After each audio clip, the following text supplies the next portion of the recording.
আসসালামু আলাইকুম। আজকে আমরা পড়ব ভিটামিন সম্পর্কে। ভিটামিন থেকে কি কি প্রশ্ন আসছে প্রথমে আমরা সেটা দেখে নিই এক এক করে এবং সেটার অ্যান্সার দেওয়ার চেষ্টা করব। Define vitamin, classify vitamin with example, write down the major difference between fat soluble and water soluble vitamin. Vitamin বা খাদ্যপ্রাণ হলো জীবদেহের জন্য অপরিহার্য এক ধরনের জটিল জৈব যৌগ যা খাবারের অত্যন্ত সামান্য পরিমাণে উপস্থিত থেকে দেহের স্বাভাবিক বৃদ্ধি, রোগ প্রতিরোধ ও বিভিন্ন মেটাবলিক বা শারীরবৃত্তীয় প্রক্রিয়া সচল রাখে, কিন্তু খাদ্যের প্রধান উপাদান হিসেবে শক্তি উৎপাদন বা গাঠনিক উপাদান হিসেবে সরাসরি অংশ নেয় না। শ্রেণীবিন্যাস: দ্রবণীয়তা সলিউবিলিটির উপর ভিত্তি করে ভিটামিনকে দুটি ভাগে ভাগ করা হয়। চর্বিতে দ্রবণীয় ভিটামিন, ফ্যাট সলিউবল ভিটামিন। এরা চর্বি বা জৈব দ্রাবকে দ্রবীভূত হয় কিন্তু পানিতে অদ্রবণীয়। উদাহরণ হচ্ছে ADEK। পানিতে দ্রবণীয় ভিটামিন, ওয়াটার সলিউবল ভিটামিন। এরা পানিতে সহজে দ্রবীভূত হয় কিন্তু চর্বিতে অদ্রবণীয়। প্রথমটা চর্বি বা জৈব দ্রাবকে দ্রবীভূত হয় কিন্তু পানিতে অদ্রবণীয়, ভিটামিন ADEK। আর পানিতে দ্রবণীয় সেটা পানিতে দ্রবীভূত হয় কিন্তু চর্বিতে আর জৈব দ্রাবকে দ্রবীভূত হয় না। উদাহরণ হচ্ছে ভিটামিন বি কমপ্লেক্স, B1 আছে, B2 আছে, B3 আছে, B6 আছে, B12 আছে, ফলিক অ্যাসিড আছে, ভিটামিন সি বা অ্যাসকর্বিক অ্যাসিড আছে। চর্বিতে দ্রবণীয় বনাম পানিতে দ্রবণীয় বৈশিষ্ট্য হচ্ছে শোষণ, সংরক্ষণ, রেচন, বিষাক্ততা, দৈনিক চাহিদা। এগুলোর উপর ভিত্তি করে আমরা চর্বিতে দ্রবণীয় বা ফ্যাট সলিউবল ভিটামিন ADEK আর পানিতে দ্রবণীয় ভিটামিন বি কমপ্লেক্স আর সি ফ্যাটের সাথে অন্ত্রে শোষিত হয়।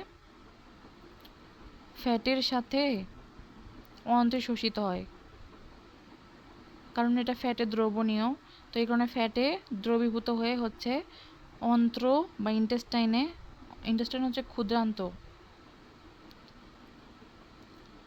আর অন্ত্রেই এটা শোষিত হয়, ইন্টেস্টাইনেই।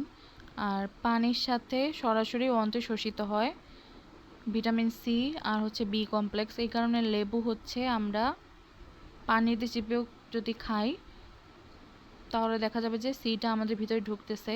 বি কমপ্লেক্স যে ট্যাবলেটগুলো আছে ভিটামিন বি, এগুলো পানির সাথে খেলেও আমাদের শরীরে শোষিত হবে, কারণ হচ্ছে এগুলো পানিতে দ্রবীভূত হয়।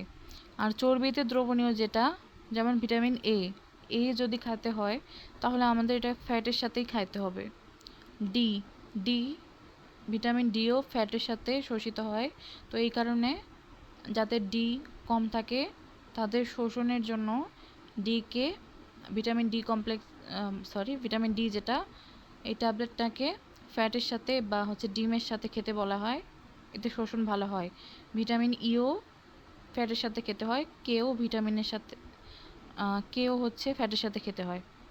যকৃৎ, লিভার এবং মেদ কলায় অ্যাডিপোস টিস্যু জমা থাকে। যকৃৎ এবং মেদ কলায় এটা জমা হয় অ্যাডেক, আর সাধারণত দেহে জমা থাকে না, ব্যতিক্রম হলো B12। সরাসরি শরীর থেকে বের হয় না, মলের মাধ্যমে নির্গত হয়। অতিরিক্ত পরিমাণ প্রস্রাবের সাথে শরীর থেকে বের হয়ে যায়। বেশি গ্রহণে দেহে জমা হয়ে বিষাক্ততা সৃষ্টি হতে পারে, এই কারণে ADEK এটা নিজে থেকে খাওয়া যায় না, তাহলে হাইপার ভিটামিনোসিস ঘটায়। বেশি গ্রহণ করলে সাধারণত বিষাক্ততা হয় না, এই কারণে লেবু অনেক বেশিও খাওয়া যায়। প্রতিদিন নিয়মিত খাবার তালিকায় না রাখলেও চলে, প্রতিদিন নিয়মিত খাবারের সাথে গ্রহণ করা অত্যাবশ্যক যেহেতু শরীর থেকে বের হয়ে যায়। ভিটামিন বি কমপ্লেক্স এবং তাদের কোএনজাইম রূপ, এখান থেকে কি প্রশ্ন আসছে, enlist B complex vitamin with their biochemical name, coenzyme form and deficiency diseases. Vitamin B কমপ্লেক্সের সদস্যগুলো জীবদেহের এনজাইমগুলোর প্রধান কোএনজাইম হিসেবে কাজ করে। বি কমপ্লেক্সগুলা জীবদেহের মধ্যে যেসব এনজাইম আছে তার প্রধান কোএনজাইম হিসেবে কাজ করে। এখন এখানে দেখো ভিটামিন B1 এর অপর নাম হচ্ছে থায়ামিন।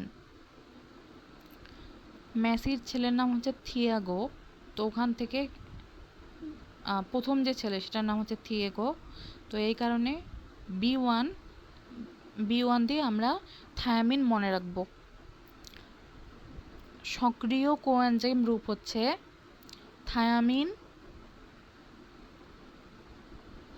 Pyrophosphate TPP। এর অভাবে বেরি রোগ হয় আর ক্ষুধামন্দা রোগ হয় ভিটামিন B1 এর অভাবে। B2 হচ্ছে রিবোফ্লাভিন মনো নিউক্লিওটাইড হচ্ছে সক্রিয় কোএনজাইম FAD। রিবোফ্লাভিনের ক্ষেত্রে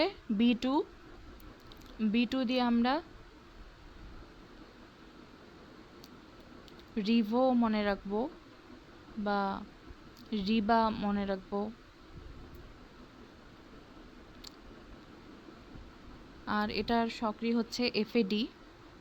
ফ্লাভিন যেহেতু আছে F আর থায়ামিন হচ্ছে থায়ামিন পাইরোফসফেট।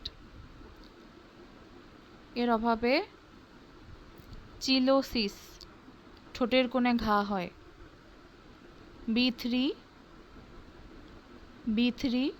এটা সিরাম জাতীয় জিনিসপত্র দিতে হচ্ছে বেশি হাইলাইটেড হয়। এর নাম হচ্ছে নিয়াসিন। B3 হচ্ছে নিয়াসিন NADP+ জারণ বিজারণের মূল চালিকা। এর অভাবে প্লেগ্রা বা ত্বক ও স্নায়ুর রোগ হয়। B5 pantothenic acid coenzyme A। এর কোএনজাইম ফর্ম হচ্ছে কোএনজাইম A, ক্রেবস চক্রে গুরুত্বপূর্ণ ভূমিকা পালন করে। এর অভাবে হচ্ছে B5 যেটা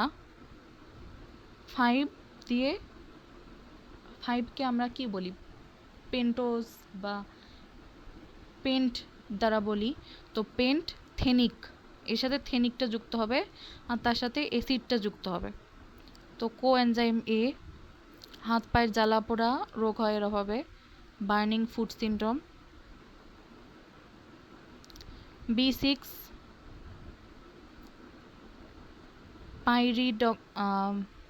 পাইরিডক্সিন B6 হচ্ছে পাইরিডক্সাল ফসফেট PLP। রক্ত স্বল্পতায় অ্যানিমিয়া হয়, খিঁচুনি রোগ হয়। B7 হচ্ছে বায়োটিন বলে না, চুলের জন্য হচ্ছে ক্যারাটিন ট্রিটমেন্ট। আর আমাদের নখ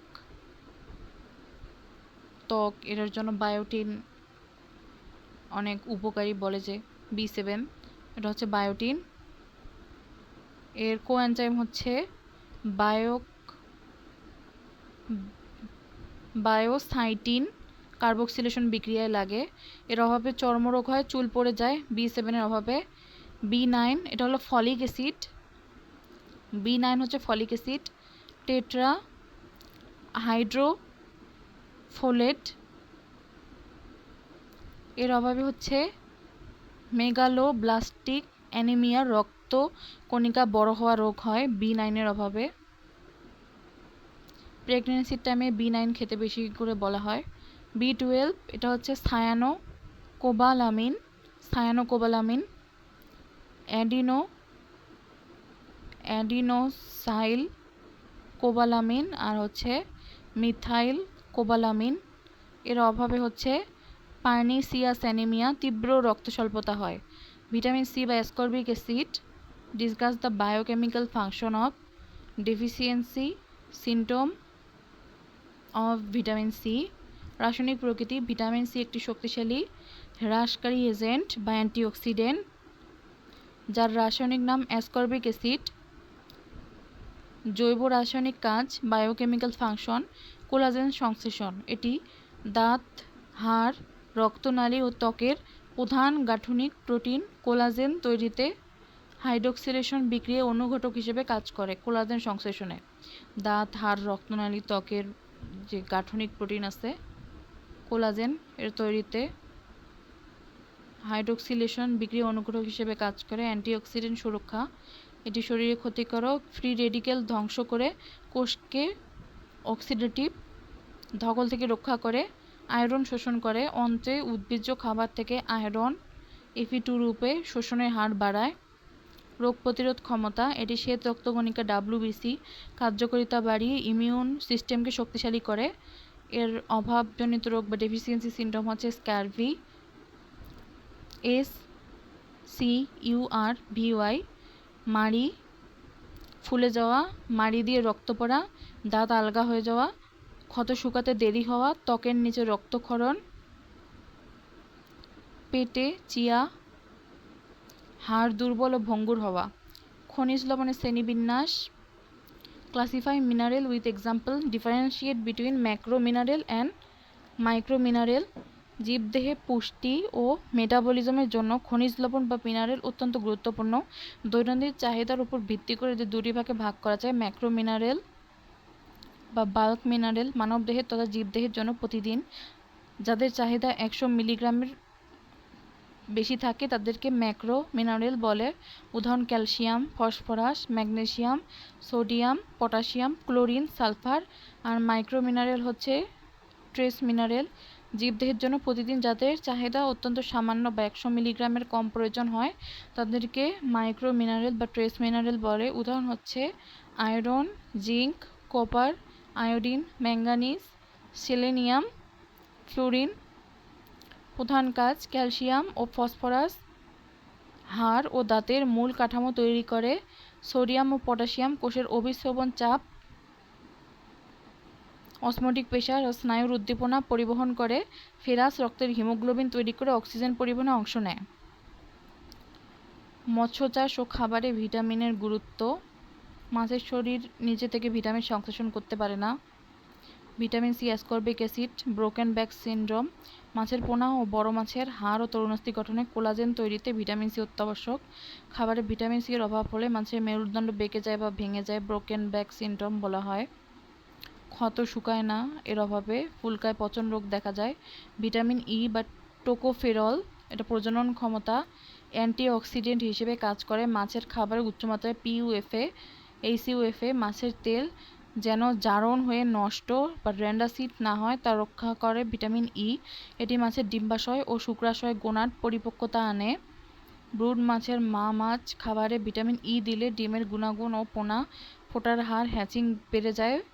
খনিজ লবণে ফসফরাস ও ক্যালসিয়ামের গুরুত্ব, চিংড়ির খোলস বদল,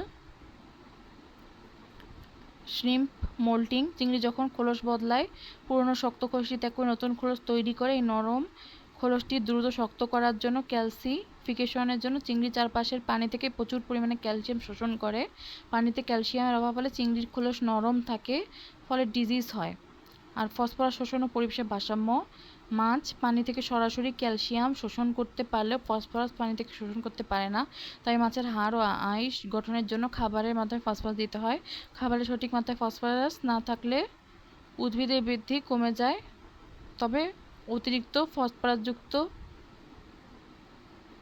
পুকুরের পানিতে মিশলে পানিতে অধিক পুষ্টি আধিক্য ঘটে, যা অ্যালগাল ব্লুম বা ইউটোফিকেশন ঘটায়, যা মাছের মকরের কারণ হতে পারে বা মাছের মৃত্যুর কারণ হতে পারে।